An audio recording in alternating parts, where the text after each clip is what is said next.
The stagecoach line running out of Tucson in the spring of 1881 carried more than passengers and a Wells Fargo strongbox that day. It carried Jesse McAllister, a drifter running from his own war record, and Charlotte Reeves, a rancher's daughter riding home to bury her mother.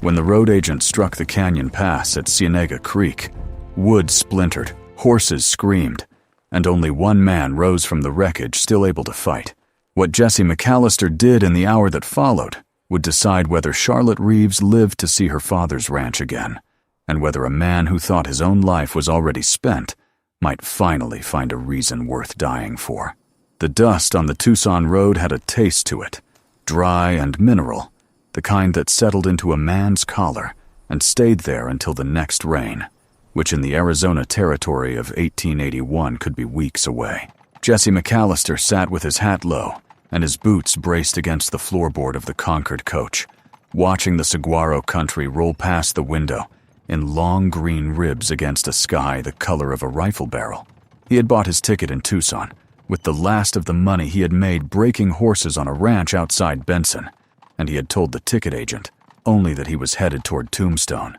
though in truth, he did not know what waited for him there. A man did not always need a destination. Sometimes, he only needed a direction that was not the one he had come from. He was 29 years old, though the years on his face argued for more, and he carried himself the way men carried themselves when they had been soldiers once, and never quite stopped being soldiers, even long after the guns had gone quiet. He had ridden with a Texas cavalry outfit in the last bitter months of the war between the states, 17 years old and already good with a Colt, and what he had seen and done in those months had shaped the rest of him the way a branding iron shapes a calf, permanently, painfully, and without asking permission. Since the surrender, he had drifted through cow camps and mining towns from the Brazos to the Gila, never staying long enough to be known, never letting a town or a woman or a friend get close enough to see what he carried underneath his coat,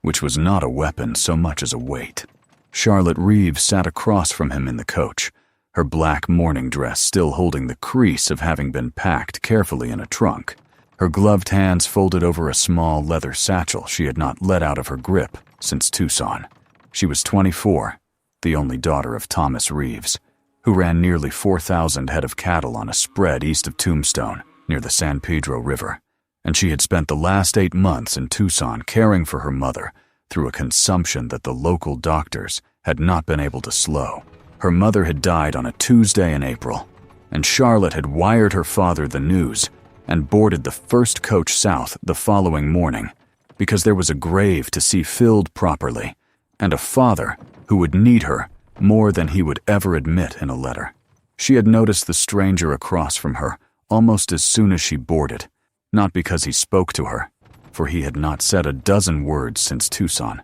but because of the particular stillness in him, the way his eyes moved to the coach windows every few minutes, as though counting distances, the way his hand rested near his coat in a manner that was not quite casual. She had grown up on a cattle ranch on the edge of Apache country, and she knew the difference between a man who was merely armed and a man who was always, in some deep and tired part of himself, at war. She did not know his name yet. She only knew that something in the set of his jaw made her feel, against all reason, a little safer in that swaying coach than she had felt in months. The other passengers were a drummer named Pruitt, who sold patent medicines and talked more than the desert could bear, and an elderly rancher's wife named Mrs. Calloway, who was returning from a visit to her sister in Tucson and who had fallen asleep against the window an hour outside of town, her rosary still wrapped around her knuckles. Above them, on the driver's box,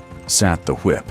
a leathery old California man named Hollis Beam, who had been running this stretch of the Tucson to Tombstone Road for 6 years, and beside him rode the shotgun guard, a young man named Aaron Ness, who could not have been more than 19, and who kept glancing nervously at the rocks above Cienega Creek, where the road narrowed into a natural funnel between 2 limestone shoulders, a place every driver on that line knew by another name, one that was never spoken kindly. Road agents favored narrow country, It was simple mathematics. The same mathematics that had made Jesse McAllister's hand drift, without his quite noticing, toward the grip of the Colt peacemaker riding low on his hip. The attack came the way these things always came in that country, without announcement, without the courtesy of warning. A rifle shot cracked from the rocks above, and Hollis' beam pitched sideways off the driver's box before he had time to shout the word, "ambush." And in the same instant, 3 riders broke from behind a stand of Ocotillo on the eastern shoulder of the canyon, their horses already at a dead run. Kerchiefs pulled up over their faces against the dust and against recognition. Aaron Ness got off 1 shot with the express gun before a second rifle round took him through the shoulder and sent him tumbling from the box into the road. And the 6-horse team, panicked and driverless, bolted hard left where the road bent around a boulder the size of a church, and the Concord coach went over. It happened the way falling always happens, too fast to comprehend and too slow to escape. The coach tilting, the world turning sideways. Mrs. Calloway's scream cut short as her head struck the doorframe. The drummer Pruitt thrown against Charlotte Reeves with the full weight of a grown man, and Jesse McAllister in the half-second before the coach struck the ground, doing the only thing 17 years of surviving battlefields had taught his body to do without asking his mind for permission, which was to throw himself across the woman nearest him and take the impact on his own back and shoulder. The coach came to rest on its side in a cloud of red dust, one wheel still spinning uselessly in the desert air, and for a moment there was no sound at all except the ringing in Jesse's own ears and the distant drumming approach of hooves. He came up out of the wreckage, the way a man comes up out of deep water, gasping, and the first thing he saw was blood. Though not, he realized after a terrible half-second, his own. Charlotte Reeves lay against the shattered door of the coach, her temple laid open where it had struck an iron fitting,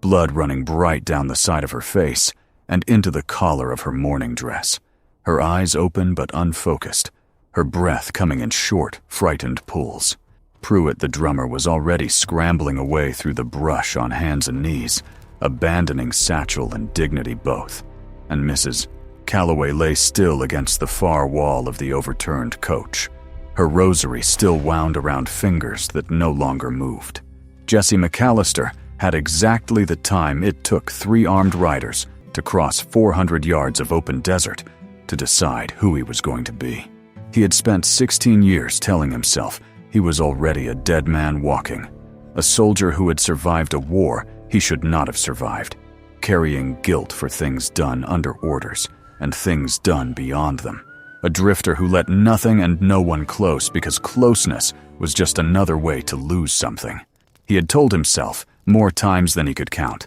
staring into campfires from the Pecos to the Gila, that he had nothing left in him worth another man's trust, let alone a woman's. But there was a bleeding stranger in front of him, with her life measured now in minutes, and there were 3 men riding hard with rifles, and no mercy in their approach, and something in Jesse McAllister that had been asleep for a very long time opened its eyes. He dragged Charlotte Reeves clear of the wreckage and into the lee of a boulder in one motion, ignoring the fresh tear of pain across his own ribs where the coach frame had struck him, and he drew the Colt from his hip with a hand that had gone perfectly, coldly steady, the way it always had in the war, the shaking arriving only afterward, if it arrived at all.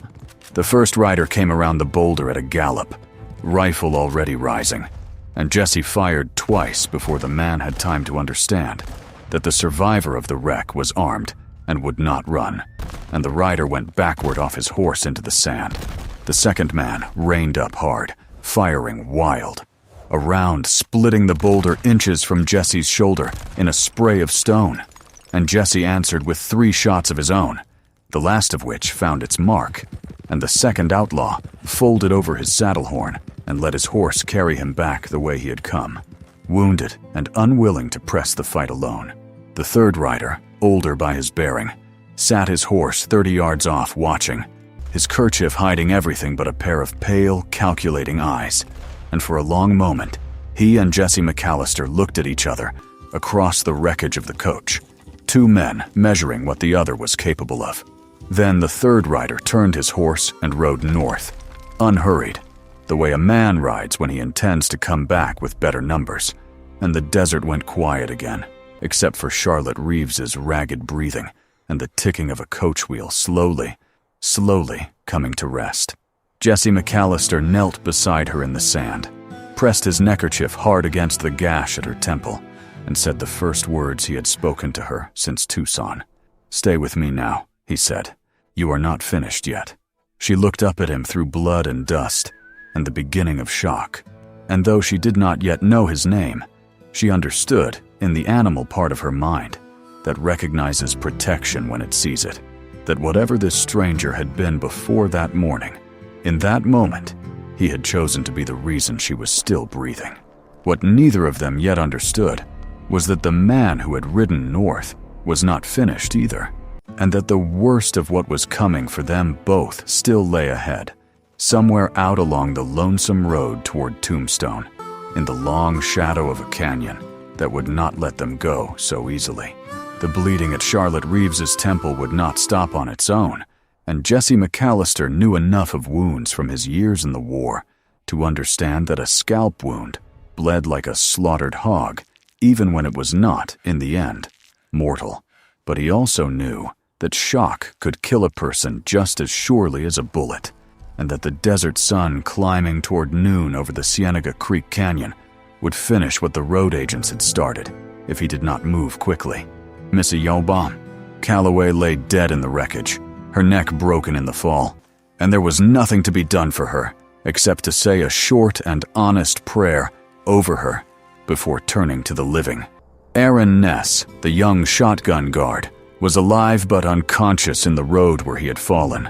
a rifle ball through the meat of his shoulder, and Hollis Beam, the old whip, had been thrown clear of the box and lay groaning against a mesquite bush with what looked like a badly broken leg but a beating heart. 4 souls left breathing out of 6, a coach on its side with a broken axle, 2 dead horses in the traces, and 4 more scattered and skittish along the canyon floor. A drummer named Pruitt, who had vanished into the brush and would not be seen again until he came stumbling into Tombstone 2 days later with a story that made himself considerably braver in the telling than he had been in the living, and a strongbox from Wells Fargo still locked beneath the driver's seat, which told Jesse something important about the men who had attacked them, namely, that they had ridden away from that money once real resistance appeared, which meant either they were not truly hardened outlaws, or they intended to return with more guns than could be argued with.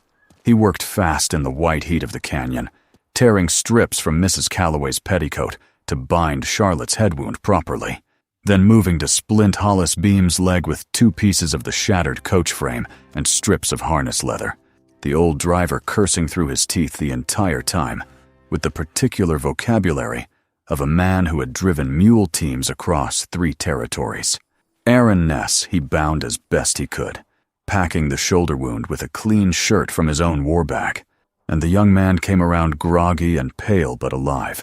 asking in a thin voice whether the strongbox was safe, which struck Jesse as either admirable loyalty to his employer or a symptom of a mind not yet fully returned from the blow of the fall. Charlotte Reeves, for her part, had stopped shaking by the time Jesse finished binding her head, and though her face had gone the color of old paper, and her hands trembled when she tried to hold anything, she insisted on sitting upright against the boulder rather than lying flat, saying in a voice still thick with shock that she had buried her mother 8 days past, and she was not about to let some cowardly road agent be the reason she failed to see her father. And something in the iron beneath that statement, delivered by a woman whose scalp was still seeping blood through a makeshift bandage, told Jesse McAllister everything he needed to know about the particular strength of Thomas Reeves's daughter. "There is a stage station 4 miles north at the Cienega crossing," Hollis Beam said through gritted teeth.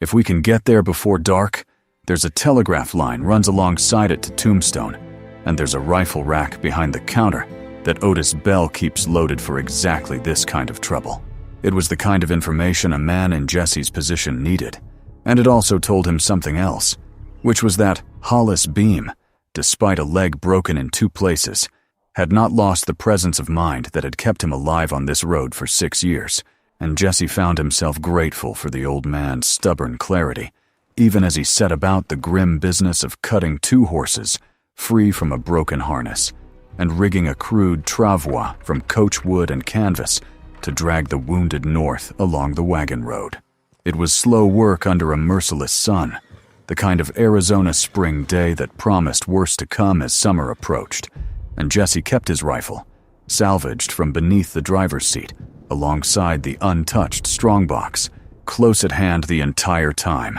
his eyes returning again and again to the ridgeline above the canyon where the 3rd rider had vanished. He did not believe for a moment that the man had simply given up. Men who rode away from a fight that quickly, without firing a shot themselves, were men who were thinking rather than reacting, and thinking men in that country, in the spring of 1881, were far more dangerous than hot-blooded ones. The Arizona Territory in those years was a tangle of competing interests that made for uneasy peace and frequent violence, cattle-rustling rings that moved stock back and forth across the Mexican border with the casual disregard of men who considered brands a mere inconvenience, silver strikes drawing every manner of ambitious and desperate man into towns like Tombstone that had grown from nothing to 10,000 souls in under 2 years, and behind much of it,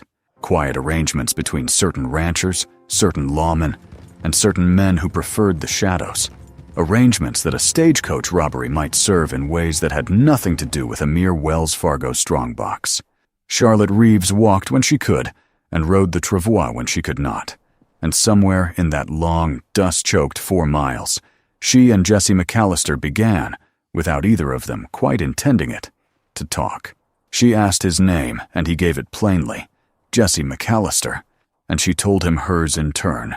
And when she asked what had brought him to that stagecoach on that particular morning, he found himself, against 16 years of hard-won habit, telling her something true, which was that he did not rightly know, that he had been moving from one place to another for so long that the moving itself had become the only home he had. She did not press him further, though something in her eyes told him she had heard the shape of a wound in that answer, the kind of wound that does not show blood, but runs just as deep.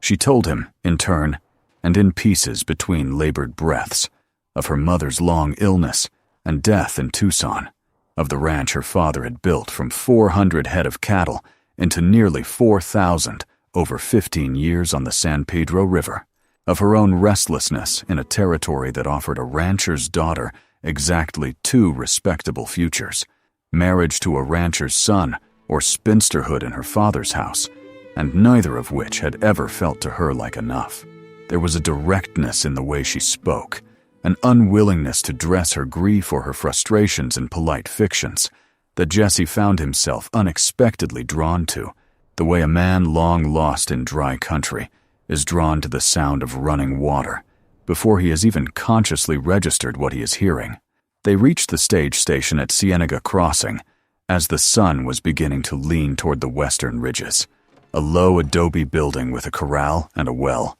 and a wiry, suspicious station keeper named Otis Bell, who came out onto the porch with a shotgun before he recognized Hollis Beam's voice, calling out his own name as proof of friendly arrival. Otis Bell had run that station for 4 years and had seen every manner of trouble the road could produce, and when he heard the account of the ambush, his face went hard, in a way that told Jesse this was not the first attack on that stretch of road in recent months, only the first to leave witnesses alive to tell of it properly. "There's been talk," Otis Bell said, working the telegraph key with quick, practiced fingers, while Hollis Beam's leg was properly splinted on a cot inside, of a man some folks call Frank Deering running a crew out of the Whetstone Mountains, taking coaches quiet-like when he can, and disappearing into Mexico when the law gets close. And there's talk, too, quieter talk, that Deering doesn't work entirely alone in his thinking, that there's a man with money behind him who profits, when certain shipments and certain travelers don't arrive where they're expected. The word whetstone struck something in Jesse McAllister's memory, a name from a cow camp conversation months before about disputed grazing land near the San Pedro River. Land that bordered, though he had not put the pieces together until that moment, the very ranch belonging to Thomas Reeves. He looked at Charlotte, sitting pale and bandaged on a bench against the adobe wall, and wondered, with a cold and unwelcome clarity, whether the ambush on that stagecoach had been simple robbery at all, or whether Charlotte Reeves herself, daughter of a man who held 4,000 head of cattle and considerable water rights on a contested stretch of river, had been the true target all along, and the strongbox merely a convenient excuse. The telegraph clattered out its message toward Tombstone, requesting a doctor and a wagon, and word sent to Thomas Reeves that his daughter lived. And as darkness began to settle over the Cienega crossing station, Jesse McAllister sat on the porch with his rifle across his knees and watched the dark line of the Whetstone Mountains to the east, and understood, in the marrow-deep way a soldier understands an approaching storm, that whoever had sent Frank Deering's riders into that canyon would not simply let the matter end with 2 wounded outlaws and an empty saddle. Charlotte Reeves came out to sit beside him as the first stars appeared, still in her torn and blood-stained mourning dress, and when she asked him quietly whether he intended to see her safely home to her father's ranch, or whether his road, as he had said, simply continued on past her, Jesse McAllister found that for the first time in 16 years, he did not have a ready answer, because for the first time in 16 years, he found that he wanted one. "I will see you home," he said finally, and meant it more completely than he had meant anything in a very long time, though neither of them yet knew how much distance, danger, and reckoning still lay on the road between the Cienega crossing and the gates of the Reeves ranch, nor how much of Jesse McAllister's buried past was about to come looking for him in the one place he had least expected to find it, in the eyes of a dying man who would ride into their camp before the next sunset with a message that would change everything Charlotte Reeves believed about the ambush that had nearly taken her life. The wagon Thomas Reeves sent arrived at the Cienega crossing station 2 days later, driven by 2 of his own hands, and accompanied, to Jesse McAllister's considerable surprise, by a doctor from Tombstone named Willis Goodfellow, a man whose name would in later years become known throughout the territory for tending to far bloodier work than a stagecoach ambush, but who in the spring of 1881 was simply the nearest physician willing to ride 4 hours into rough country for a rancher's daughter. Dr. Goodfellow examined Charlotte Reeves's head wound, pronounced it clean and properly closed, and warned her against horseback riding for at least a week, an instruction she accepted with the polite insincerity of a woman who had no intention whatsoever of following it. He set Hollis Beam's leg properly in a plaster cast and pronounced Aaron Ness's shoulder wound clean of infection, a small mercy in a territory where infection killed more men than bullets ever did. It was during the 2 days of waiting at the station, while Charlotte recovered enough strength to travel, that the second and more troubling piece of the puzzle arrived, carried in on a lathered horse by a rider who nearly fell from his saddle at the corral gate before Otis Bell and Jesse McAllister could reach him. He was a young Mexican vaquero named Rafael Ibarra, employed on the Reeves ranch as a line rider along the eastern grazing boundary, and he had ridden hard and long with a bullet wound of his own low in his side, the kind of wound that a man survives only through will and the mercy of a body not yet ready to quit. He had been shot, he gasped out as Dr. Goodfellow worked to stop the new bleeding, 2 days prior along the eastern fence line of the Reeves range, by riders he recognized from a distance as belonging to Frank Deering's outfit, the same name Otis Bell had spoken with such quiet dread. But it was not the shooting itself that had driven Rafael Ibarra to ride half-dead across 20 miles of rough country. It was what he had overheard 2 nights before that, hidden in brush near a line shack where Deering's men had made camp, believing themselves alone. He had heard Frank Deering himself speaking with a second man whose voice Raphael did not recognize, but whose bearing, by the vaquero's account, was that of a man used to being obeyed, a man who spoke of the Reeves Range and its water rights along the San Pedro as though he already owned them, and who had spoken Charlotte Reeves's name directly, saying that if the girl did not come home from Tucson, if the stagecoach never arrived, then Thomas Reeves would have nothing left in this world to hold on to and would sell the ranch and its water rights for whatever price was offered. Broken men do not haggle over land when they have lost everything else that made the land worth keeping. The words landed on Jesse McAllister with the force of a physical blow, because they confirmed what he had already begun to suspect in the deepening dark of that first night at the Cienega station, that the ambush in the canyon had never been a matter of a strong box at all, that Charlotte Reeves herself had been the target, that some man with money and patience and a working knowledge of a grieving father's breaking point had ordered her death disguised as ordinary road agent violence, precisely because a father who lost his only remaining family might finally be persuaded to sell land he had spent 15 years building, land that carried water rights along the San Pedro River that were, in that dry country, worth more than gold itself. Charlotte Reeves received this news with a stillness that frightened Jesse more than tears would have, sitting very straight on the station porch, with her bandaged head high and her hands folded tight in her lap. And when she finally spoke, her voice carried none of the shock she had shown in the canyon, only a cold and focused anger that told him she had inherited more of her father's iron than perhaps even she had known. "Someone wants my father's water," she said, "and they were willing to kill me to get it, and I intend to know who before I set foot on that ranch again." It was a dangerous sentiment for a woman still recovering from a head wound to hold, and Jesse told her so plainly, but he found, even as he spoke the caution aloud, that some part of himself agreed with her entirely, that the 16 years he had spent avoiding entanglement, avoiding causes, avoiding anything that might again cost him the way the war had cost him, had quietly ended somewhere on that canyon floor when he had thrown himself across a stranger's body without stopping to consider the cost. He was entangled now, fully and irreversibly, in the fate of Charlotte Reeves and her father's ranch, and some old, buried part of him, the part that had once believed in causes worth fighting for before the war taught him otherwise, had begun, quietly, to wake. They reached the Reeves Ranch on the 4th day, a sprawling adobe hacienda with a wide covered porch and cottonwoods planted along an irrigation ditch that carried San Pedro water to fields of alfalfa and corn.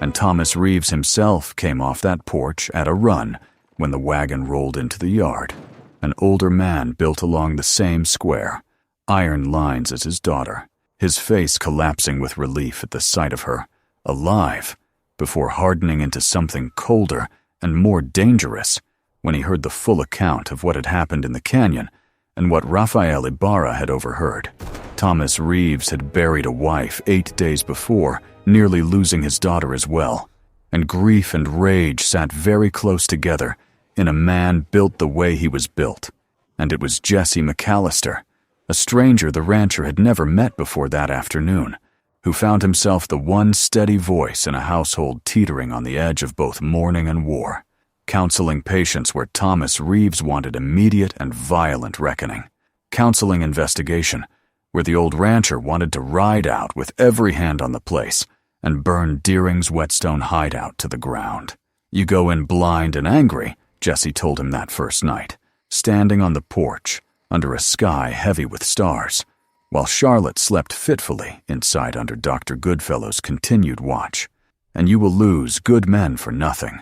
and whoever is paying Deering will simply find another way to squeeze you when your hands are dead in some canyon and your daughter is alone again. Find out who is paying him first, and you take away the reason for the killing rather than just the men doing it." Thomas Reeves studied the drifter on his porch for a long moment, a man he had known for less than a day, and something in Jesse's bearing,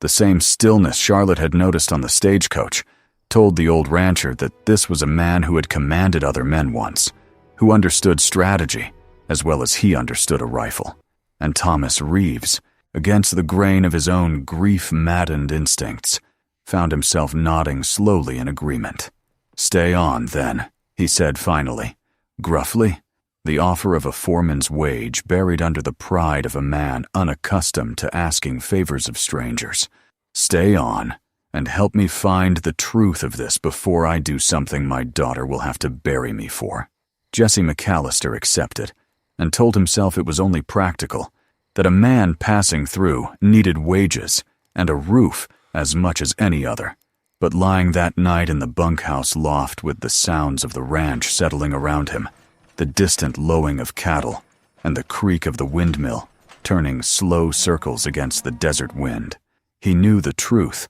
was larger and more dangerous than practicality. He had come to this ranch as a stranger with nothing left to lose, and in 4 short days he had found something he had spent 16 years telling himself he no longer deserved: a reason to stay, a cause worth the risk, and a woman whose courage in the face of her own near death had cracked something open in him that the war had sealed shut long ago. It was Charlotte who found him on the porch 2 nights later, unable to sleep herself, her bandage now reduced to a small dressing above her temple, and in the quiet dark between them, with the ranch sleeping around them and the Whetstone Mountains a black shape against the stars, she asked him directly what she had wanted to ask since the canyon: why a stranger with every reason to ride on and forget the whole bloody business had instead thrown himself into the middle of a fight that was not his own. Jesse McAllister looked at her for a long moment,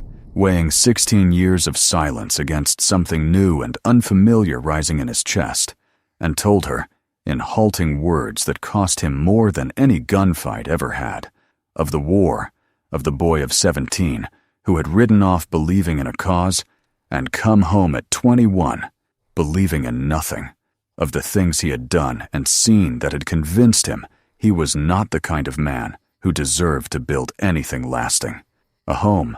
a family, a name worth passing on. He told her he had been running from that verdict on himself for 16 years, moving from town to town so that no one would ever get close enough to confirm what he already believed to be true. Charlotte Reeves listened without flinching, without the pity he had braced himself against, and when he finished, she said only that a man who threw himself across a dying stranger without a moment's hesitation, who had ridden 4 dangerous miles to protect wounded companions who owed him nothing, did not sound to her like a man with nothing left worth building, and something in the plain, unadorned honesty of her words landed deeper in Jesse McAllister than any sermon or forgiveness he had ever been offered. It was in that fragile, unfinished moment, with the stars wheeling slowly overhead, and the truth of Deering's employer still unknown somewhere out in the dark of the Whetstone Mountains,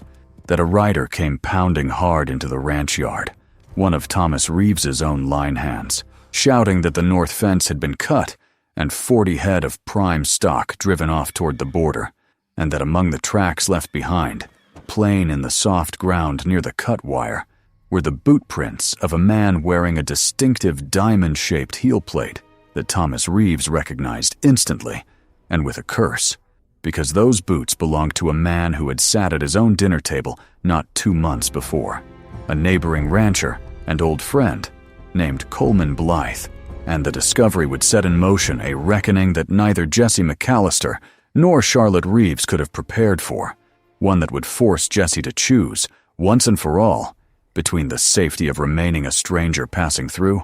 and the dangerous, irreversible commitment of becoming a man who belonged somewhere, to someone, no matter what it cost him. Her mother had already been taken from her by illness, and she would not let a neighbor's greed take her father and the land that remained from her as well. And it was looking at Jesse McAllister, not her own father, that she spoke the words that would decide everything that followed, that it was not enough to capture Deering's men. Coleman Blythe had to answer before the law of the territory, before a judge, in the light of day, so that no one else in Cochise County would believe that blood and water could be bought with a well-placed bullet in the darkness of a canyon. Thomas Reeves agreed, though every fiber of him screamed for immediate vengeance. And it was Jesse who rode at the head of the group back to the ranch, the wounded prisoner bound over a spare saddle, knowing the next step would be the most dangerous of all, confronting Coleman Blythe face to face, a man who now knew his plan had collapsed, and who therefore had nothing left to lose. Word reached the Anvil Creek Ranch before Reeves's group ever set foot there, one of the fleeing hands from the canyon having ridden hard to warn his employer. And when Jesse McAllister, Thomas Reeves, and the armed men arrived at the property at dusk, they found Coleman Blythe standing on his porch, a Winchester rifle resting against his arm, the face of a man who knew that years of respectability had run out in a single day. There were no long speeches. Blythe raised the rifle toward the group, and it was Jesse who shouted the warning, who tried one last time to prevent more bloodshed in that dispute, saying there was a wounded witness, a documented confrontation, and that shooting now in front of everyone would be the final confession of everything already known. For a moment that seemed to last a full minute, Coleman Blythe hesitated, the rifle barrel trembling slightly, and then, under the weight of everything he had lost, he lowered the weapon and fell to his knees on his own porch, saying in a broken voice that the drought had taken everything he had built, that envy had slowly consumed him over the years, watching the Reeves River thrive while his own cattle withered, and that there was nothing left to do but surrender to the Tombstone sheriff and face whatever came. The trial took place 3 weeks later before the circuit judge, who passed through Cochise County twice a year, and Coleman Blythe was convicted of conspiracy to murder and cattle theft, sentenced to long years in the Territorial Penitentiary, while Frank Deering, the man hired to carry out the plan, was never captured, having crossed into Mexico before any posse could reach him, an incomplete ending that the people of that region learned to accept as part of the very nature of the frontier, where not every debt is collected and not every justice arrives whole. For Jesse McAllister, though, the true ending was not found in the Tombstone courtroom, but on the porch of the Reeves Ranch, weeks later, when he finally told Charlotte what he had carried in silence since the night he confessed to her the weight of his own war. He told her he had spent 16 years believing he did not deserve roots, did not deserve a name worth remembering, and that it was her, with her stubbornness and her courage in the face of her own death, who had given him back the certainty that a man could, indeed, begin again. Thomas Reeves, seeing in the former soldier the same quiet loyalty he had admired in few men in his lifetime, offered Jesse not only the permanent position of foreman, but, in time, his blessing to court Charlotte openly, something the two had already, in secret, begun to do on long evening rides along the San Pedro River, whose waters had nearly cost Charlotte her life, and now bore witness to the slow birth of something neither of them had expected to find that spring of 1881. They married the following autumn, in a simple ceremony beneath the ranch's own cottonwoods, and Jesse McAllister, the man who once considered himself as lost as the lawless territories he had wandered, finally found what he had denied himself for 16 long years: a home, a name worth carrying, and a woman who had taught him that redemption does not arrive as a single moment of grace, but as a choice made over and over in canyons and courtrooms and quiet porches, until a broken man finally believes he is allowed to be whole again. If this story of survival, betrayal, and a love that refused to die moved you the way it moved me to tell it, that is exactly why stories like Jesse McAllister and Charlotte Reeves deserve to be remembered. Real frontier grit, real redemption, earned the hard way. If you felt that ambush in the canyon, if you felt the moment he chose to stay, hit subscribe so you never miss the next true story of the Old West. Leave a like if you believe some people really can find their way back from the darkest parts of themselves. And tell me in the comments, what part of this story hit you hardest? The canyon, the trial, or the porch where he finally let himself belong. See you in the next one.